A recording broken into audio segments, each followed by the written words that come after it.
పరిశుద్ధమైన దేవుని వాక్యాన్ని మనం ధ్యానం చేసుకుందాం. మన వాక్య ధ్యానం కొరకై భక్తులకు ఇర్మియా రాసినటువంటి గ్రంథం 1వ అధ్యాయం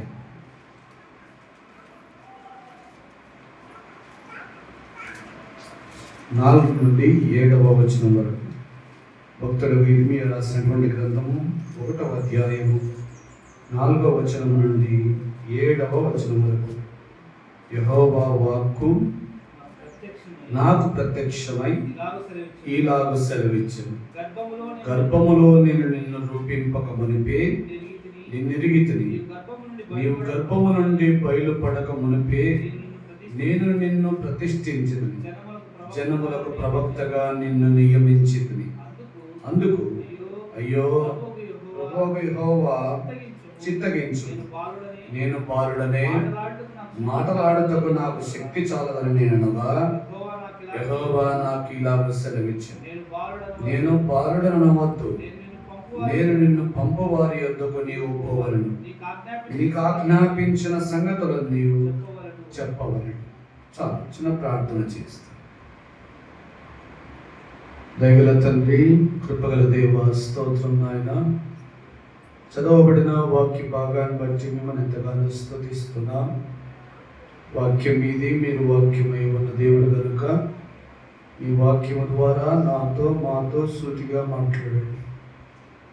మా యొక్క హృదయాంతరంజములలో మీ వాక్యం నిలవచి ఉండినట్లుగా ఈ వాక్యము ద్వారా మమ్మను హెచ్చరించండి, దండించి, దిద్దండి, బలపరచండి, ఉజ్జీవపరచండి, ఆశీర్వదించండి, స్వస్థపరచండి, బలపరచండి. ఈ వాక్యములోనే సమస్తమని విడివన్నాయి.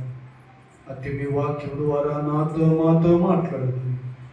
బోధకులకు బోధకుడు వాక్యమై ఉన్న యేసు ప్రభువు శ్రేష్ఠ నామమున ప్రార్థించి బోధించుకుంటున్నాము తండ్రి, ఆమేన్. మనం చదువుకున్నటువంటి వాక్య భాగంలో భక్తుడైన ఇర్మియాతో దేవుడు మాట్లాడుతున్నటువంటి మాటను మనం జ్ఞాపకం చేసుకుంటున్నాం. భక్తుడకు ఇర్మియాతో దేవుడు మాట్లాడుతూ చాలా సంగతులు ఇక్కడ చెప్పారు.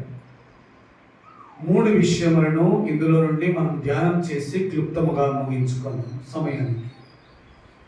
ఇర్మియా రాసినటువంటి గ్రంథంలో ఇర్మియాను దేవుడు ఏర్పాటు చేసుకునేటప్పుడు ఆయన పిలిచినటువంటి పిలుపును ఇప్పుడు మనం చదువుకున్నటువంటి వాక్య సందర్భంలో మనం జ్ఞాపకం చేసుకున్నాం. ఇర్మియాను దేవుడు పిలిచినప్పుడు ఇర్మియా చాలా సాకులు చెప్పాడు. మచ్చుకు 2 మనము 7వ వచనంలో చదువుకున్నాం. ఏమన్నాడు? నేను బాలుడను, నాకు మాటలాడుటకు శక్తి చాలదు. ఈ 2 విషయములను దేవుడితో ఇర్మియా భక్తుడు అన్నాడు. బాగా గమనించండి. ఇర్మియా భక్తుడు అన్నాడు, నేను బాలుడను, మాటలాడుటకు నాకు శక్తి చాలదు అన్నాడు. ఇలాగున వారిద్దరి మధ్య చాలా సంగతులు జరిగాయి. అయితే ఇర్మియా పలికిన ఈ మాటను బట్టి, ఇర్మియా చెప్పుచున్న ఈ సాకులన్నిటిని బట్టి, ఇర్మియా పలుకుతున్నటువంటి ఈ మాటలన్నిటిని బట్టి దేవుడు పై వచనములలో చాలా విషయాలు ఇర్మియా భక్తులతో అన్నాడు. మొట్టమొదటిది 4-5 వచనాలు 2 కలిసి ఉన్నాయి. ఆ మాట చదవండి. యెహోవా వాక్కు నాకు ప్రత్యక్షమై ఇలాగ సెలవిచ్చు, గర్భములో నేను నిన్ను రూపింపక మునిపే నిన్ను ఎరిగితిని. ఎప్పుడు ఎరిగి ఉన్నాడంట? గర్భములో నేను నిన్ను రూపింపక మునిపే. రూపించిన వాడు కూడా ఎవడు? ఆయనే అంటున్నాడు, గర్భములో నేను నిన్ను రూపింపక మునిపే. ఎప్పుడు ఎరిగి ఉన్నాడంట? తల్లి గర్భమందు రూపింపబడక ముందే ఎరిగి ఉన్నాడంట. చాలా మంది అంటుంటారు, యేసు ప్రభువారు అనగానే నిన్న మొన్న వచ్చింది, నిన్న మొన్న వచ్చాడు, ఇంతకు ముందంతా ఉన్నాడా అని. ఎప్పుడు ఎరిగి ఉన్నాడంట? నిన్ను నన్ను కూడా ప్రభువు ఎప్పుడు ఎరిగి ఉన్నాడు?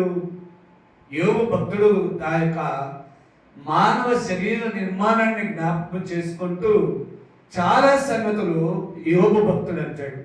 మచ్చుకు ఒకటి మాత్రమే చూపించి నేను ముందుకు వెళ్ళిపోతాను. యోబు గ్రంథము 10వ అధ్యాయం. యోబు గ్రంథము 10వ అధ్యాయం.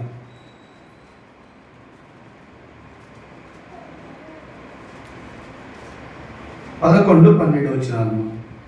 చర్మముతోనూ మాంసముతోనూ నీవు నన్ను కప్పితివి, ఎముకలతోనూ నరములతోనూ నన్ను సంధించితివి, జీవమును గ్రహించి నా ఎడల కృప చూపితివి.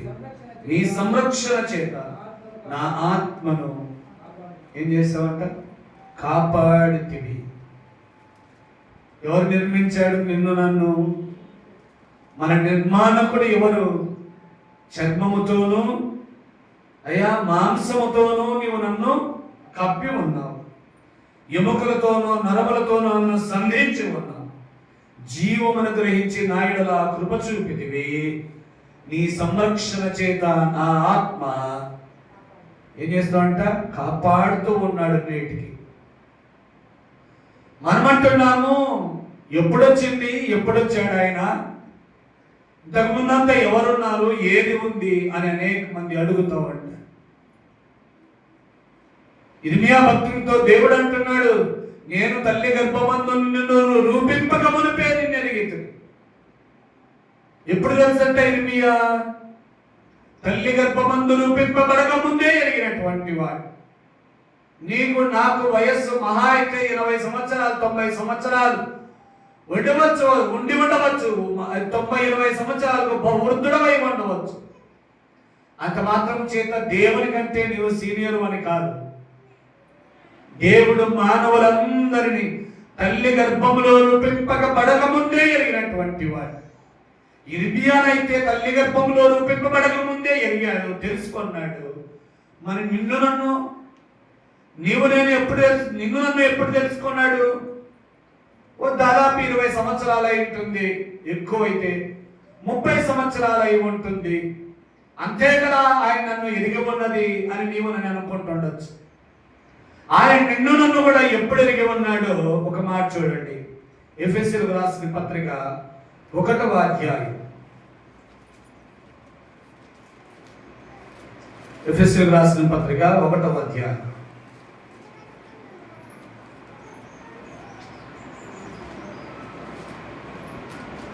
4-6 వచనాలు కలిసి ఉన్నాయి. చదువు. ఎట్లనగా ప్రియుని యందు తాను ఉచితముగా మనకు అనుగ్రహించిన తన కృపా మహిమకు కీర్తి కలుగునట్లు తన చిత్త ప్రకారమైన దయా సంకల్పము చొప్పున యేసుక్రీస్తు ద్వారా తనకు కుమారులనుగా స్వీకరించుటకై మనలను ముందుగా తన కోసము నిర్ణయించుకొని మనము తన ఎదుట పరిశుద్ధులమును నిర్దోషులమునై ఉండవలనని జగత్తు పునాది వేయబడక మునిపే ప్రేమ చేత ఆయన క్రీస్తులో మనలను ఎప్పుడు ఏర్పరచుకున్నాడంట? జగత్తు పునాది వేయబడక మునిపే. ఇర్మియాతో అన్నాడు, నేను నిన్ను తల్లి గర్భములో రూపింపబడక ముందే ఎరిగి ఉన్నానన్నాడు. నిన్ను నన్నైతే ప్రభు అంటున్నాడు, జగత్తు పునాది వేయబడక మునిపే క్రీస్తులో నిన్ను నన్ను ఎరిగి ఉన్నాడు, ఏర్పరచుకొని ఉన్నాడు. కనుకనే నీవు నేను మాత్రమే లోకములో రక్షింపబడి ఉన్నాం. ఎందరో ఈ రక్షణ లేక నాశనములకు ముందుగా ఉన్నారు. అయ్యా నీవు నేను ఏర్పరచబడి ఉన్నాము. ఎప్పుడు ఏర్పరచబడి ఉన్నామంటే జగత్తుకు, ఈ భూమికి, ఆకాశములకు పునాదులు లేకముందే క్రీస్తు యేసునందు నిన్ను నన్ను ఆయన ఏర్పరచుకొని ఉన్నాడు. ఆయన ఎరిగి ఉన్నాడు, తెలుసుకొని ఉన్నాడు. సమయం వచ్చినప్పుడు నిన్ను నన్ను ఆయన పిలుచుకున్నాడు. అందుకే రోమీయులకు రాసిన పౌలు ఒక మాట అంటాడు. చూడండి, రోమీయులకు రాసిన పత్రిక 5వ అధ్యాయం. రోమీయులకు రాసిన పత్రిక 5వ అధ్యాయం 6 నుండి 8 వచ్చిన వాళ్ళు చదివితే చాలా చక్కగా అర్థమవుతుంది. ఏలైనగా మనం ఇంకా బలహీనులమై ఉండగా క్రీస్తు యుక్త కాలమున భక్తిహీనుల కొరకు చనిపోయారు, నీతిమంతుని కొరకు సహితము ఒకడు చనిపోవుట అరుదు. మంచి వాని కొరకు ఎవడైనా ఒకవేళ చనిపోయినా తెగింపవచ్చును. అయితే దేవుడు మన యెడల తన ప్రేమను వెల్లడిపరచుచున్నాడు. ఎట్లనగా పాపలమై ఉండగానే క్రీస్తు మన కొరకు ఎప్పుడు చెప్పాడంట? నీవు నేను ఎరువక పాపపు జీవితములో, అంధకార జీవితములో, చీకటి జీవితములో ఆయనెవరో ఎరువకుండానే జీవించుచున్న ఆ అజ్ఞాన కాలంలోనే ఆయన నీ కొరకు చనిపోయి సమాధి చేయబడి సమాధిని జయించి లేచాడు. అయితే ఒక కాలం నిర్ణయించబడి ఉంటుంది కదా. మనం అనేక సార్లు అంటూ ఉంటాం, అనేక మంది మన మీదకి దాడి చేసినప్పుడు, మనల్ని అనరాని మాట అన్నప్పుడు మనం కూడా అంటూ ఉంటాం, నా కాలం వస్తుంది ఏదో ఒక రోజు, ఇదే కాలం ఇలాగే ఉండదు అని మనం కూడా అంటూ ఉంటాం. అలాగునే మన కాలం వచ్చినప్పుడు, మన సమయం వచ్చినప్పుడు క్రీస్తు యేసును ఎరిగి తెలుసుకొని ఆయన ద్వారా పాప క్షమాపణ పొంది ఆయన బిడ్డలుగా, ఆయన సొత్తుగా మార్చబడటకు తగిన కాలము మనకు అందరికి కూడా లభించి ఉన్నదనే విషయాన్ని మనం జ్ఞాపకం చేసుకోవాలి. మొత్తానికైతే ఏది ఏమైనప్పటికీ నిన్ను నన్ను మనల్ని అందరినైతే, ఇర్మియా భక్తునైతే తల్లి గర్భమందు రూపింపబడక ముందే నేను ఎరిగి ఉన్నానన్నాడు. నిన్ను నన్నైతే జగత్తు పునాది వేయబడక మునుపే క్రీస్తు యేసులో నిన్ను నన్ను ఏం చేసుకొని ఉన్నాడంట? ఏర్పరచుకొని ఉన్నాడు, ఏర్పాటు చేసుకొని ఉన్నాడు. ఆయన రక్షణలో నీ పేరు రాసుకొని ఉన్నాడు. ఆయన ప్రేమలో నీ పేరుంది. ఆయన యొక్క శిలువ త్యాగములో నీవు నేను మనమున్నాము. అయితే మనం ఆయన తెలుసుకున్నటకు సమయం పట్టింది తప్ప ఆయన నీకు నాకు దూరస్తుడని కానీ, నీకు నాకు ఆయన ఇప్పుడు వచ్చాడని కానీ, ఈ కాలంలో వచ్చాడని కానీ కానే కాదు.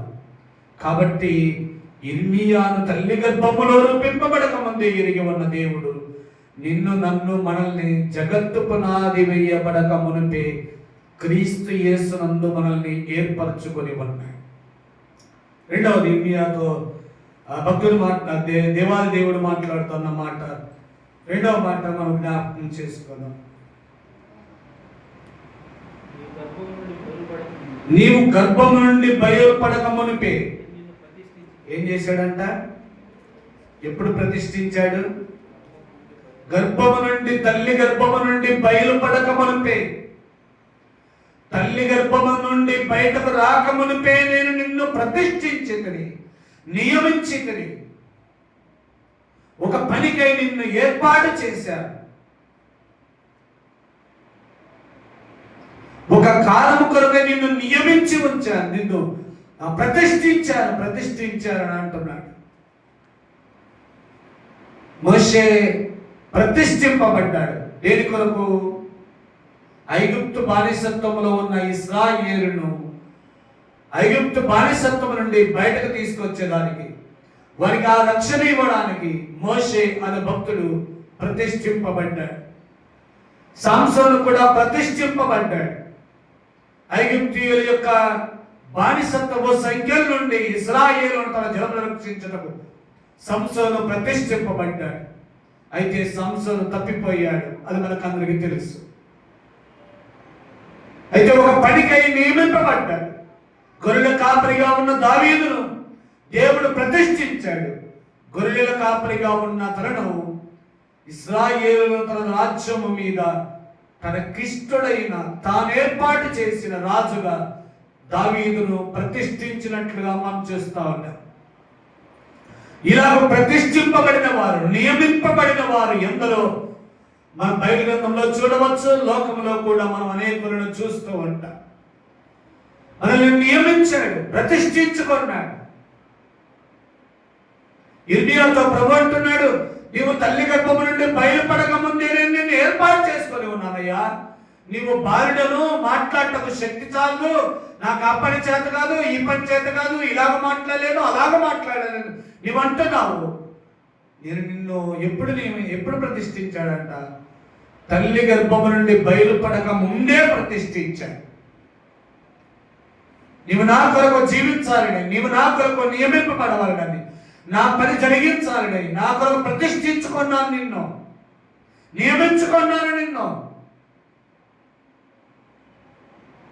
నీవేమో బావిడను, చంటి బిడ్డను, మాటలు రావు అని అంటున్నావు. ప్రతిష్ఠించుకున్నాడంట. ఒక పనికై తన భక్తులను ప్రతిష్ఠించుకున్నాడు. ఆ పనిని సంపూర్ణంగా దేవాది దేవుడు జరిగించాడు. తాను ప్రతిష్ఠించిన పని నుండి ఎవడు తొలగిపోయాడో వాడు శ్రమల పాలయ్యాడు. తాను ప్రతిష్ఠించిన పనిని ఎవడు జరిగించాడో శ్రమ వచ్చినను వాటిలో నుండి తప్పించబడ్డాడు, కాపాడబడ్డాడు. వాటిలో నుండి మరి రక్షింపబడి మంచి జీవితాన్ని జీవించినట్టుగా మనం చూడొచ్చు. కాబట్టి ప్రతిష్ఠింపబడిన నీ జీవితానికి తగిన జీవితము నేను మనం కూడా కలిగి ఉండాలి. మరి ఇర్మియానైతే ఒక పనికై దేవుని ప్రజల మీద ప్రవక్తగా ఉండటం కొరకై ప్రతిష్ఠించాలని అంటున్నాడు. నిన్ను నన్ను ఎందుకు ప్రతిష్ఠించాడో ఒక మాట చూసుకొని మనం ముందుకు వెళ్ళిపోదాం. యోహాను సువార్త 17వ అధ్యాయం. యోహాను సువార్త 17వ అధ్యాయం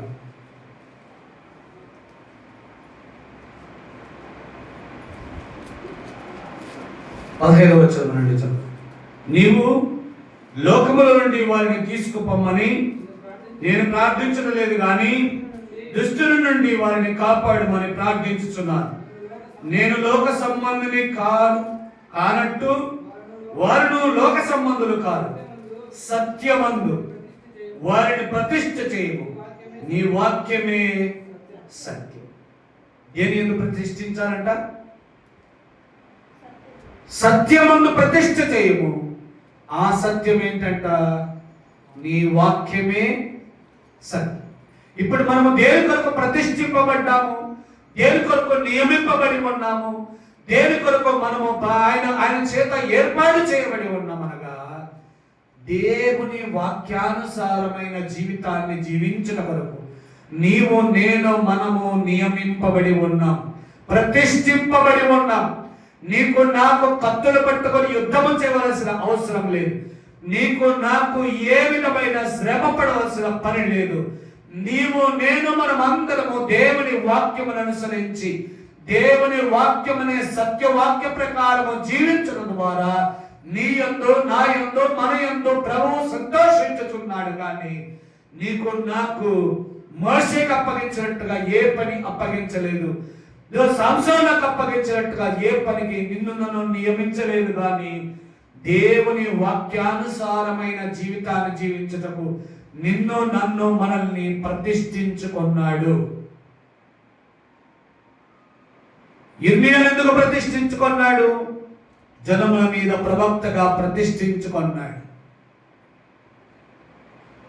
ఆయనను ప్రవక్తగా ప్రతిష్ఠించుకున్నాడు. నిన్ను నన్ను మనల్ని అయితే దేవుని వాక్యానుసారమైన జీవితాన్ని జీవించుటకు, దేవుని వాక్యం అనే సత్య మార్గంలో నీవు నేను జీవించుటకు ఆయన నిన్ను నన్ను ఏర్పాటు చేసుకుని ఉన్నాడనే సంగతిని మనం మర్చిపోకూడదు.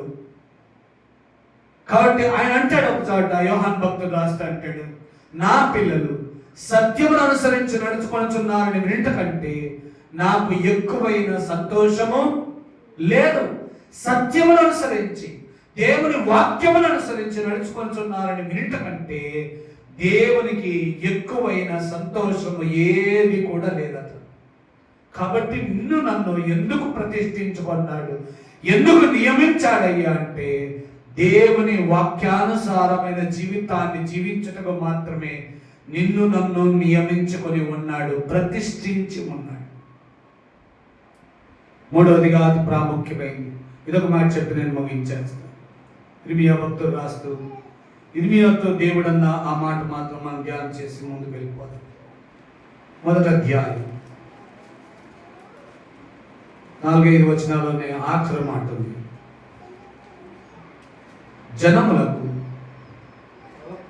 జనములకు ప్రవక్తగా నిన్ను ఏం చేశాడంట? జనములకు ప్రవక్తగా నిన్ను నియమించితిని. తల్లి గర్భమున రూపింపబడక ముందే తనను ఎరిగి ఉన్నాడు. తల్లి గర్భము నుండి బయలుపడక ముందే ఒక పనికై తనను ప్రతిష్ఠించాడు, నియమించాడు. ఇప్పుడు అంటున్నాడు, జనములకు ప్రవక్తగా నేను నిన్ను నియమించితిని. ఏం చేశాడంట? నియమించాడు. తెలుసుకున్నాడు, ప్రతిష్ఠించాడు, నియమించుకున్నాడు. నియమింపబడ్డాడు ఆ పనికై. నిన్ను నన్ను కూడా అంతే. క్రీస్తు యేసునందు జగత్తు పునాది వేయబడక ముందే ఏర్పరచుకున్నాడు. దేవుని వాక్యానుసారముగా జీవించుటకు ప్రతిష్ఠించాడు. నిన్ను నన్ను ఎందుకు నియమించుకున్నాడో కూడా ఒక మాట చూపించి నేను ముగించేస్తాను. తెస్సలోనికీయులకు రాసిన మొదటి పత్రిక,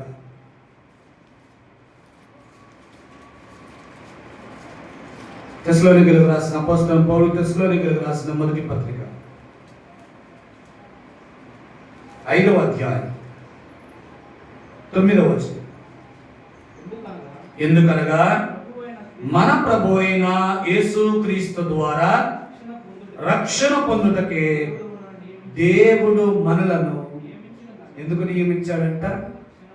యేసు క్రీస్తు ప్రభువారి ద్వారా రక్షణ పొందుటకే నిన్ను నన్ను నియమించుకున్నాడు, ఏర్పాటు చేశాడు, నిన్ను ప్రతిష్ఠించాడు రక్షింపబడటం.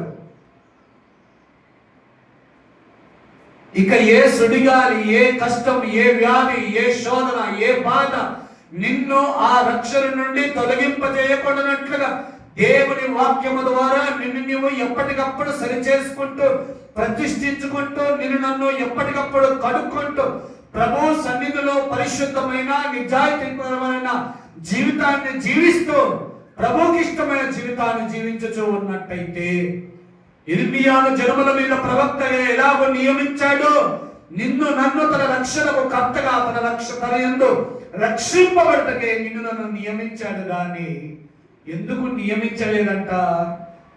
ముందు చదవండి. ఉగ్రత పాలగుటకు, నిన్ను ఉగ్రత పాలగుటకు, నరకం పాలగుటకు, శాపం పాలగుటకు, భక్తిహీనుడు వెళ్ళవలసిన త్రోవకు వెళ్ళటకు నిన్ను నన్ను నియమించుకోలేదమ్మా, నియమించుకోలేదయ్యా. నిన్ను నన్ను ఎందుకు నియమించుకున్నాడంటే యేసు క్రీస్తు ప్రభువారి ద్వారా రక్షణ పొందుటకే నియమించుకున్నాడు, రక్షింపబడటకే నియమించుకున్నాడు. కానీ ఉగ్రత పాలగుటకు, నాశనమగుటకు, శపింపబడుటకు, బాధింపబడుటకు నిన్ను నన్ను నియమించుకోలేదు. ఒకవేళ ఎప్పుడైనా నీవు నేను తప్పిపోయినలా, త్రోవ తొలగిపోయినలా ప్రభు వాక్యము చేత దాన్ని కడుక్కొని, దాన్ని శుద్ధి చేసుకొని ప్రభు దగ్గర పశ్చాత్తాపడి, దేవా ఇక మీదట నా ద్వారా అట్టి పాపమేదియో దొరలదని ఒప్పుకొని ప్రభు సన్నిధిలో దాన్ని కడిగేసి వదిలివేసినలా నిశ్చయముగా క్రీస్తు యేసు ప్రభువారు నీకు వాగ్దానము చేసినట్టుగా, నిన్ను తాను ఏర్పాటు చేసుకొని నియమించినట్లుగా క్రీస్తు యేసునందు రక్షింపబడటకే నీవు నియమింపబడ్డావు. కానీ ఉగ్రత పాలగొట్టకు నిన్ను ప్రభు ఏర్పాటు చేసుకోలేదు. నీవు తిరిగి నరకం పాలైపోవాలని, నీవు నిత్య నరకాగ్ని అనే స్థలంలోకి వెళ్ళవాలని ఆయన నిన్ను నియమించుకోలేదమ్మా. అయ్యా, ఆయన నిన్ను ఏర్పాటు చేసుకున్నది నీవు తిరిగి పాపపు జీవితాన్ని జీవించి, భయంకరమైన మోసపు జీవితాన్ని జీవించి దేవుని యొక్క ఉగ్రతకు పాత్రుడమై నిత్య నాశనం అనే స్థానంలోకి వెళ్ళవాలని నియమించుకోలేదు. క్రీస్తు యేసునందు నీవు రక్షింపబడటకే నిన్ను నియమించాడు తప్ప ఉగ్రత పాలగుటకు నిన్ను నన్ను నియమించలేదు. ఇర్మియాను ఎలాగూ తల్లి గర్భంలోనే ఎదిగి ఒక పనికై ప్రతిష్ఠించి ఆ పనికై తనను ఎలాగో నియమించాడో నిన్ను నన్ను మనల్ని కూడా జగత్తు పునాది వేయబడక మునుపే క్రీస్తు యేసునందు ఏర్పరచుకొని నిన్ను నన్ను దేవుని వాక్యానుసారమైన జీవితాన్ని జీవించుటకు ప్రతిష్ఠించి క్రీస్తు యేసునందు రక్షింపబడితే తప్ప ఉగ్రత పాలగొట్టుకు, శాపం పాలగొట్టుకు, నాశనమగుటకు నిన్ను నన్ను దేవుడు ఏర్పాటు చేసుకోలేదనే సంగతిని మనం మర్చిపోకుండా ప్రభు సన్నిధిలో మనం అందరము ఈ వాక్యానుసారమైన జీవితాన్ని కలిగి ముందుకు సాగిపోవటకు ప్రభువు సహాయం చేయనుగాక. ఆమేన్.